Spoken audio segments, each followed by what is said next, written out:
by the time we got to sort of early 2024, I was in this position where I had gone through building my first business, started off extremely idealistic, trying to build something that in my mind would maximize social impact, found out that the business model didn't work.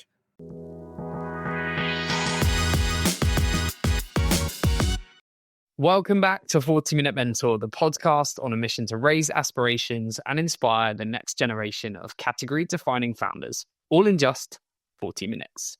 In today's Where Are They Now feature episode, we're joined by a great friend of JBM's, James Lowe, co-founder and CEO of Ethos, who are building the fastest way to search for people, companies, and products with AI.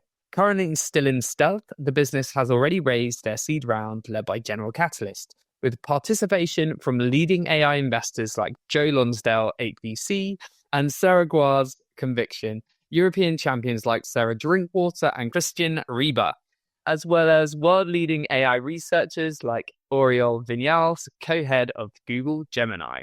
What a lineup. The last time we had James on the podcast was back in Series 8, where we explored everything from his upbringing, dealing with rejections, his time at SoftBank Vision Fund, and building Mana. For very good reasons, James's previous episode has been one of our most popular episodes to date, so I am beyond excited to have him back on the pod to share all that he's been up to since. So, James, we always have a wonderful time with together. It's a real pleasure to get you back on the podcast. How are you doing? Yeah, thank you, James. It's always great to be here. It's awesome. Doing great. Amazing. Well, it's been a little while since you last were on the podcast when you were building Mana at the time. So I know you've been on a bit of a roller coaster since then. So do you mind updating our audience on what's happened since you last came on the podcast in 2022 and the journey of kind of sort of scaling Mana and ultimately exiting it? How did that come about? Yeah, for sure. It's been a real roller coaster. So, last time I was still building another business called Mana. It was an education platform when it first started. And in around 2 years, we realized that we had a fundamental problem, which is that the students loved the platform, but the parents hated it. And so this fundamental issue where it's extremely difficult to get the real payers to commit to the platform. And so we pivoted many times as a business. At one point, we became a lifetime learning platform. And then, by 2022, we almost ran out of money and we ended up pivoting into a sales automation company. And so we went so close to running out that we were around 2 weeks away from running out of money. We got saved by one amazing investor who came in at the last minute to sort of plug in to save us. And we managed to sort of turn the business around and turn it into an AI sales automation tool. We got extremely lucky because we launched around 2 months before ChatGPT came out. And so it sort of came out and we just hit the right wave and sales automation just took off. And so we got into a sort of really good level of revenue. We were cash flow positive at various points. But then, in mid-2023, my dad went bankrupt. And so it's actually the second time that this has happened. And, he went to sort of really deep financial difficulty. And so I went from sort of a fairly heavenly experience of going, oh, wow, we finally cracked some way to get this company to work, to almost instantaneously, this is going to be somewhat of a disaster. And the only way I could sort of get out of this situation was really to leave Mana and basically get as much capital as I could to help out with my dad's situation. And so at that time, it was, we were talking about a few $100K in debt. And so I had to figure out the fastest way to do that. And so I ended up working multiple jobs at once. Some of those jobs were really strange, right? So I was working for a banker who was setting up his family office. I was working with a Hong Kong billionaire who was setting up a sort of charter city based in the UK. And I was working with a prominent venture capital firm to help them build out their deep tech strategy. And so I was working this variety of jobs, essentially trying to pay as much as I could off from my dad's back. And so really, by the time we got to sort of early 2024, I was in this position where I had gone through building my first business, started off extremely idealistic, trying to build something that in my mind would maximize social impact, found out that the business model didn't work, pivoted the company to something that in some ways is a very cynical business, right? It's sort of like a spamming business at scale, but which made a ton of money very quickly. Realized that at the peak of it, I sort of, for personal reasons, had a complete sort of 360 turnaround from there. And then, gone through this period to help my family and really felt like my career was in this strange place, right? So all the trade-offs hadn't really sort of panned out. So I had basically left, a very comfortable career in McKinsey and SoftBank, and essentially left before the rewards were reaped, right? I didn't become a partner or anything like that. And so gave up like God knows how much like earnings in those periods of time, built a business, but then never got it to sort of true success in the way that I imagined. And was now sort of saddled with this like personal responsibility without really knowing where we're going to go from there. So I was extremely fortunate that from that moment in sort of early 2024 going, I have no idea where my life is actually going at that point, to now we're at the end of 2024 and a new business has been started, backed by General Catalyst, backed by some amazing investors on an extremely good trajectory. Just got engaged like 3 days ago. And, Congrats. like, thank you so much. So that's the roller coaster that's happened. What a turnaround. What a turnaround. You told me this story about everything that your family's been through and how you basically quit to help those dads and ended up working multiple jobs at the same time. I mean, it is a story that could be a Netflix show. It's absolutely remarkable, but it also says what an amazing person you are and an amazing son, and also your talents to be able to hold down multiple jobs in very different roles and have an impact. And I know you've gone a long way to sort of helping your dad out. So firstly, I just have such admiration and respect for you.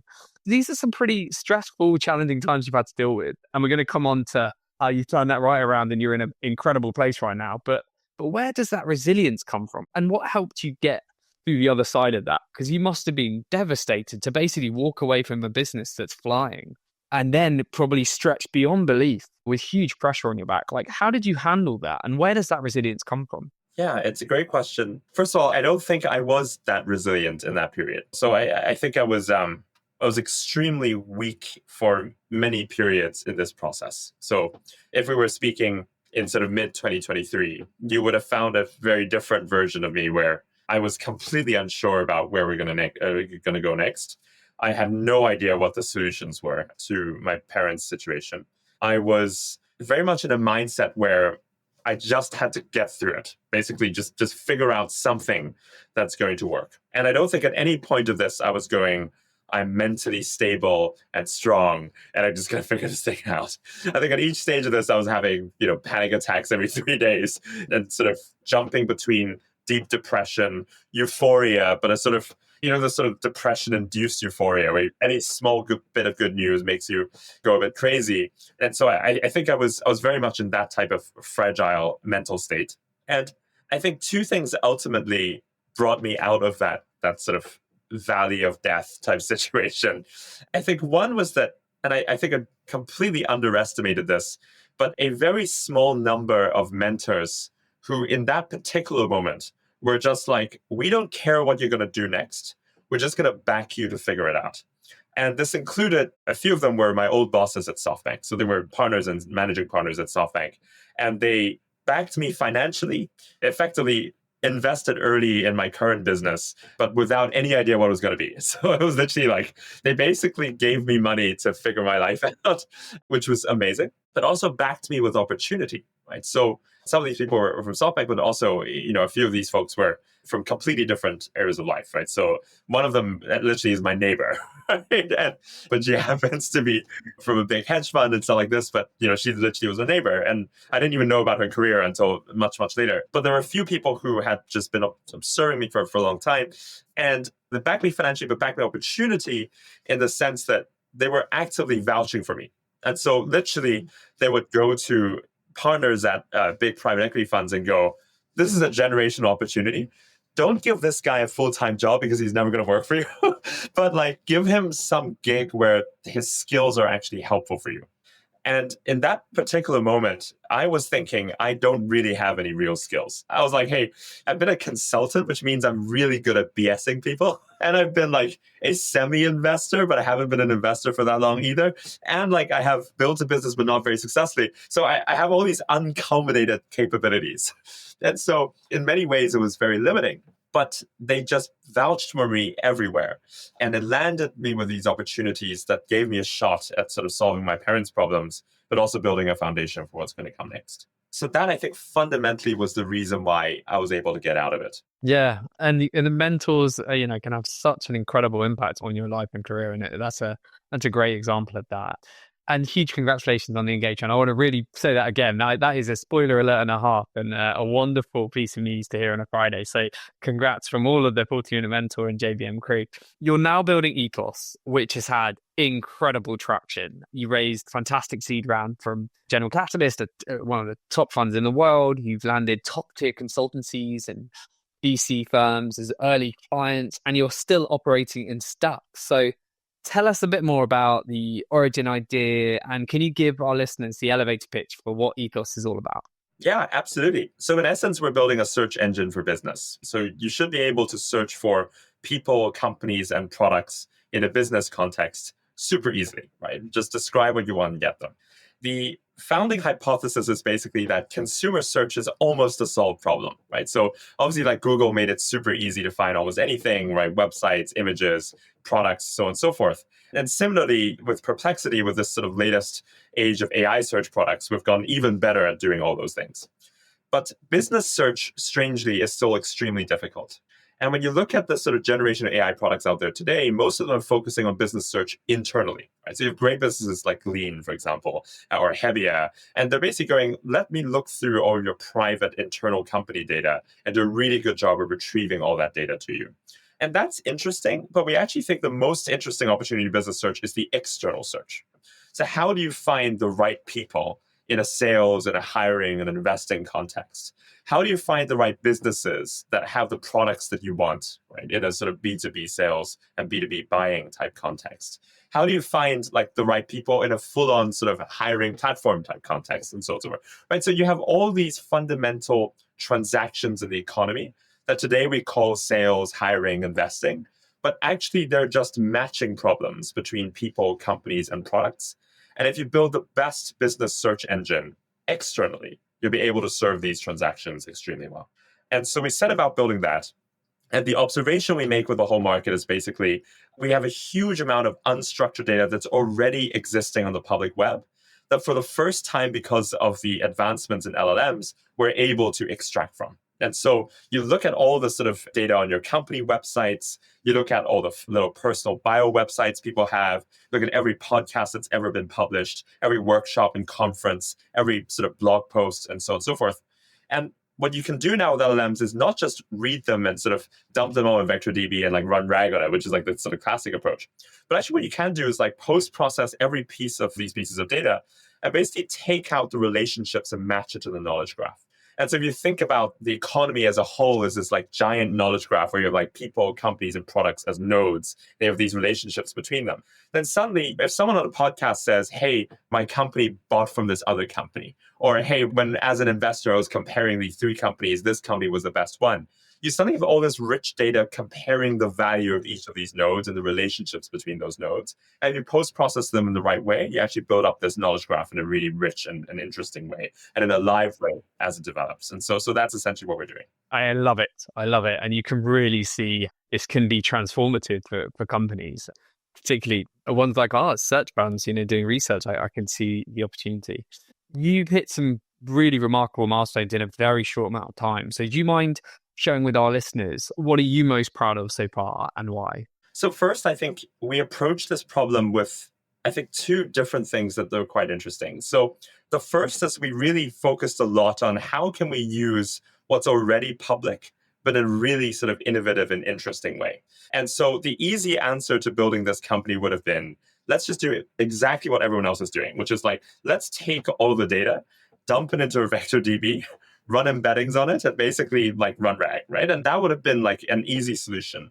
But we spent a huge amount of time digging into every type of use case where people search for people, companies, and products. And we realized that actually there are lots of sort of interesting heuristics in this process, right? So how do you figure out someone's a talented person? Well, you might look at their job titles, sure, but you also look at the pace of their promotion, right? How quickly do they go through those steps? You might look at, all kinds of signals of their talent, of like companies they work for, or maybe if they're working for a startup, like who are the investors in that startup and so on and so forth. And what's interesting is that almost all of these data points are already public, but if you combine them in an interesting way, you start building a really rich, like sort of set of information about that. And then now when you cross between different nodes, so when you look at like companies and people, for example, you start seeing, oh, wow, if I'm looking for someone who's really a core contributor to the success of this startup, then I want to know, first of all, what are the major milestones the startup has gone through? So maybe they raised a big round or maybe released a big product and so on. And I want to find the people who were there when they built that product and released that product, right? And so matching the company milestones with the people give you an even deeper and richer understanding of the people. And so I think the first thing I'm really proud of is the fact that we didn't just go at this and say, hey, LLMs are the big thing. And so let's just build this business search engine with the latest LLMs with all the techniques everyone else is using.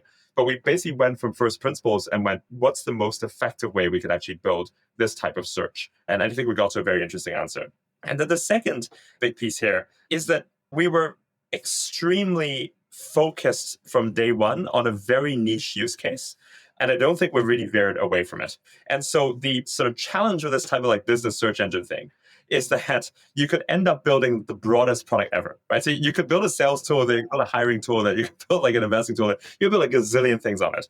And so we chose from day one to be like, we're going to focus on one niche, which is the expert networks. We want to eat the lunch of like GLG, Alpha Sites, Tegas, like all these sort of expert networks that investment firms today buy from. And we know that this is an interesting market because all these investors are calling experts for $1,000, $2,000 per hour. And it's a 75% gross margin business, right? Incredibly profitable per transaction, and where the incumbents are incredibly bad, right? So like they take 2 to 5 days to find the right person. They literally have 1,000 full-time employees manually searching for them and so on and so forth. And that just by building this search engine, we've effectively solved this entire problem with AI. You could search for people in natural language. You could reach out to them with automated outreach. You could get them on the call. You could extract the transcripts and get the information from the transcripts into insights. Do all of that with AI without 1,000 full-time employees. And so suddenly we have an incredibly profitable per transaction business model applied to a problem that actually gives us latitude to become a much bigger company over time. Those are the two things that I think I'm most proud of as a company that maybe is actually quite different from how we were building Mana before. And we're sort of both focused and unique and differentiated. So yeah. Yeah, it's absolutely brilliant. And I know already you're taking a lot of the lunch. So that is only going to continue as you evolve the business. And you're doing this in a very lean way, right? How many people are in the business at the moment? Yeah, so at the moment it's two of us. So essentially my co-founder and I. And by Incredible. the way, I credit like 80, 90% of the fact that we were able to raise this round so quickly is really that my co-founder is absolutely amazing human being. And so, he was a staff scientist at DeepMind, but also just an incredible person. As are you, James. It's a real dream team, that, and you can see why you're having the traction you are. You alluded to this being different to how you're building Mana. And what are the lessons you've taken from that first founding experience that you are kind of taken into this build? This is a different proposition, and I'm sure you are going to be that much better for the previous experience. So what are the lessons you can take away? And what are the lessons you would like to pass on to any other founders listening to this that might be in the earlier parts of their journey? Yeah, I think there are fundamentally probably around 3 massive lessons from Mana. The first is to focus on problems that you've experienced before. And I think I made a massive mistake with Mana that when I was thinking about the problem, I was thinking about it top down. I was going, what does society need most? And in my mind at the time was like education at scale and democratizing access to opportunity and so on and so forth. So there was a top down motivation. But it wasn't a problem that I had personally experienced for at least 10 years, right? So like I've been out of education for a long time. And so I didn't really have a deep understanding of what the actual user was experiencing day to day and what the alternatives were and how they thought about the problem. And so when we got to this company, with Ethos, we are completely focused on a problem that I experienced literally every single day when I was at McKinsey, when I was at SoftBank, and every time I talked to an investor, all the investors experiencing this problem day to day. And so there's a deep understanding of every part of the user flow, and it fundamentally changes how we build a product. So I think that's number one. Number two is to be extremely selective about who are your first backers and to almost entirely focus it on personality over reputation. And there's something really interesting about how, when I look at the current cap table that we're built out, really, it doesn't actually really matter which firms these partners are at. These set of partners were at a completely different firm who have taken money from them anyway. And the reason is that these people are just absolutely incredible, right? Like they have this mixture of capability all the way from someone's like ultra connected in private equity and in European families and institutions and so on who could build the relationships on the business side to having deep product empathy, having been like fantastic sort of exited entrepreneurs, exit to Microsoft, exit for 100 millions or more, that type of thing, to like deep design sense of like UX every single day, to like deep in AI, right? So you have like so many of these different types of capabilities, and it just all combines in a way that really helps us build the business effectively. And so that's number two, of like being very, very selective and sort of going, hey, you're actually choosing the partner, you're choosing the person, and you're not just choosing the firm, which often is the way that these things are pitched. The final piece is we don't really need to hire. And this sounds quite crazy, but when we look at it, with Mana, I think I made the classic entrepreneur's mistake. We raised the money and we start hiring immediately. And we grew from around 3 people to 15 in the space around 3 months after we raised the round, and we kept at 15 for a very long time. And really, the moment you shift from a single atomic unit, where I think anywhere between 0 to 5 people, you have sort of one atomic unit where everyone's sort of communicating with each other in one go, to anything that goes to multiple atomic units, you suddenly have to introduce management. And the moment you introduce management, it becomes very difficult to pivot, becomes very difficult to communicate, and becomes very, very difficult to sort of ensure that you don't start hiring management types as well, where you have people who are no longer individual contributors, but have a habit of sort of bossing other people around to do other things. So that the habit of saying we should do something, but without doing it themselves, but sort of going like, hey, I'm going to find someone else to do it. And so this time around, staying 2 people all the way, building the entire first product, just the 2 of us, being extremely sort of mindful of when we actually want to hire versus just using contractor resources. Or, we're very lucky to be part of AWS's accelerator, and AWS actually funded like a DevOps team for us. So, all kinds of stuff like this where you could get sort of part-time resources where you need it, but fundamentally keeping the atomic units small until the number of people genuinely drives the success of your company. That has made us move faster, better, and more consistently than ever before. So those 3 things I think are fundamental to what I've learned from Mana and bringing it today. Yeah, such great lessons. Thank you for sharing them. You received a lot of attention from VCs when you were raising your seed round, and you ultimately decided to go with GC. Do you mind sharing a bit about that whole process? Because you mentioned the importance of connecting on a personal level with the people that are backing you. So what were the things that they did that made them stand out from the crowd? Yeah, absolutely. So first of all, I think I benefited from the fact that having raised money before with Mana, already had like a base of connections, especially in the European VCs, but also some of the US VCs. And so it was less difficult to get some kind of meeting in general. But we purposely kept the fundraise extremely focused. And so we said, hey, we actually know that this first set of backers is super important. And it's unlikely that we'll build a deep enough relationship, a 1 month, 2 month raise, to really trust that they're the right partners.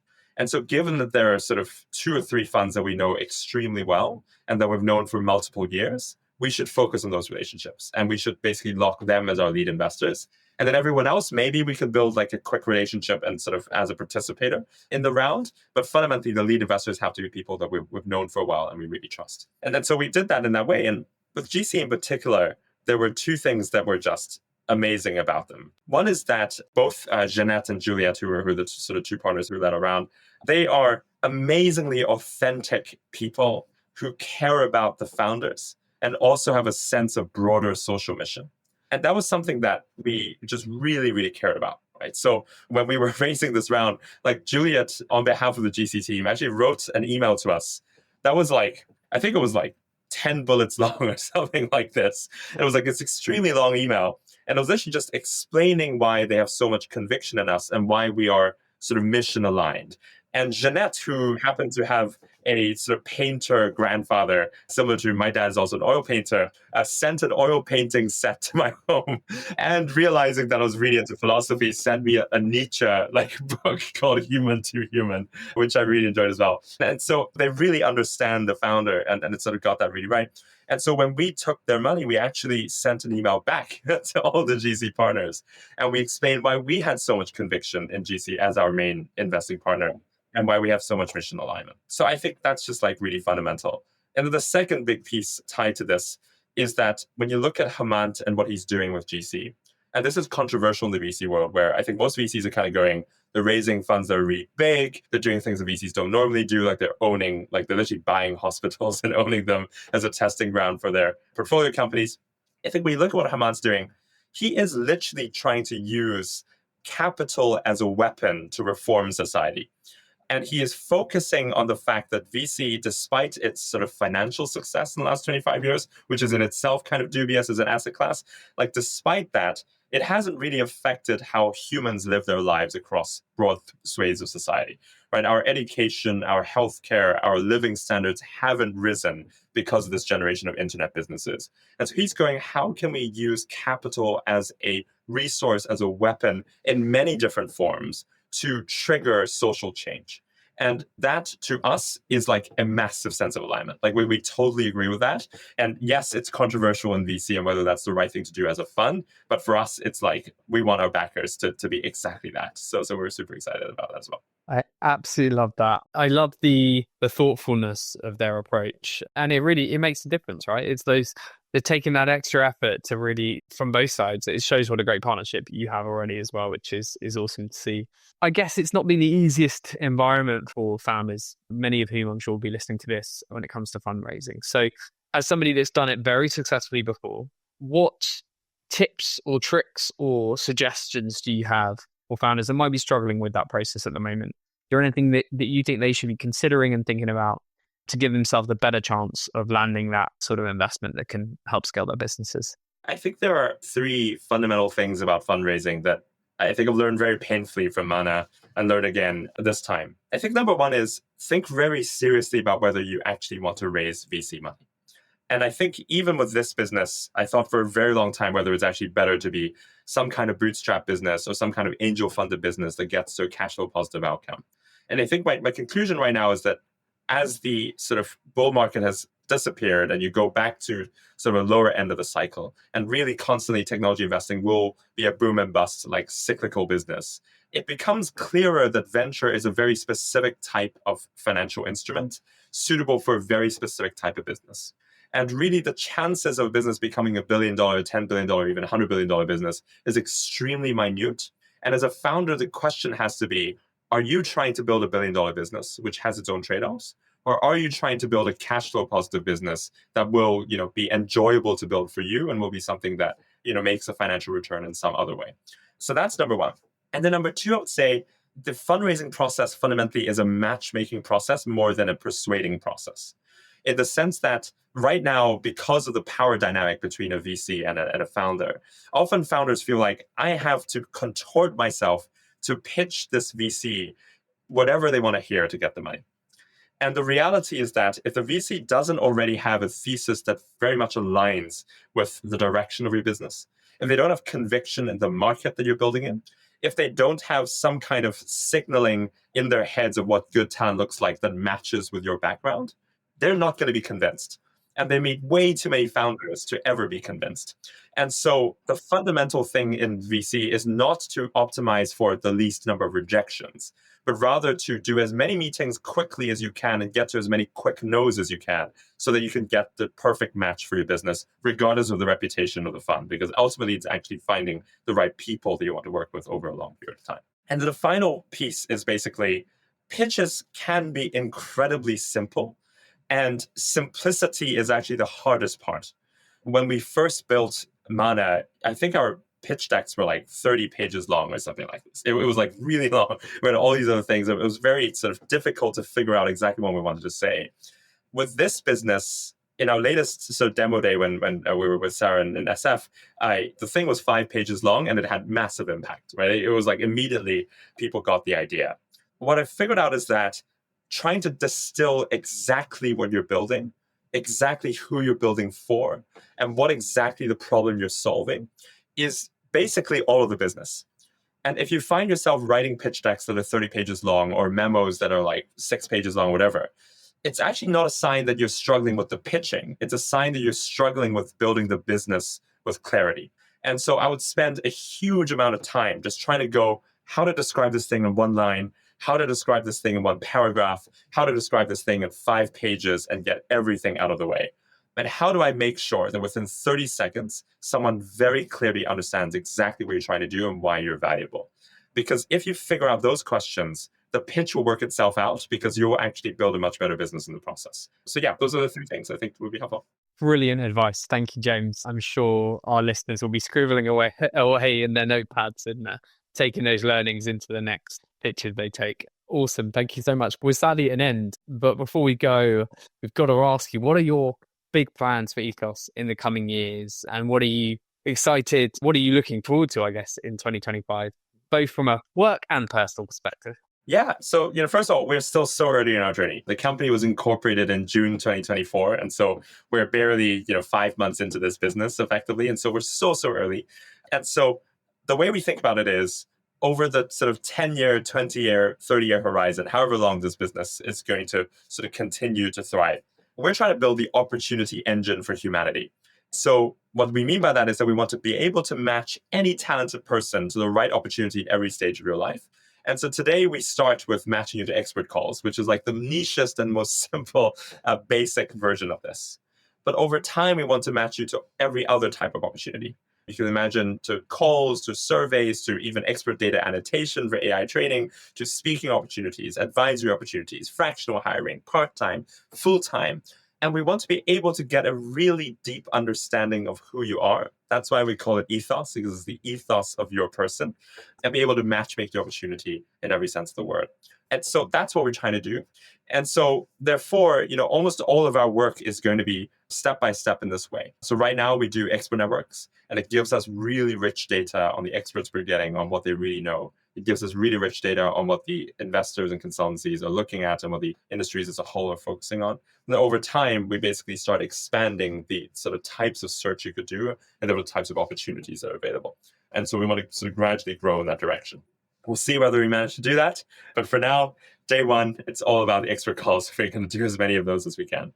What an exciting future you have, James. I couldn't be happier for you from a personal perspective, but also from a professional perspective, especially all that you've come through. I think you're a real shining light for anyone listening to this that might be going through some harder times right now about what you can come through and go on to achieve. And I know you've only just got started. So I'm super excited to see what 2025 brings for you and Ethos. And can't wait to catch up again soon to hear all the progress you're making. Thanks for coming back on the podcast. Thank you so much, James. Cheers. Thanks a lot.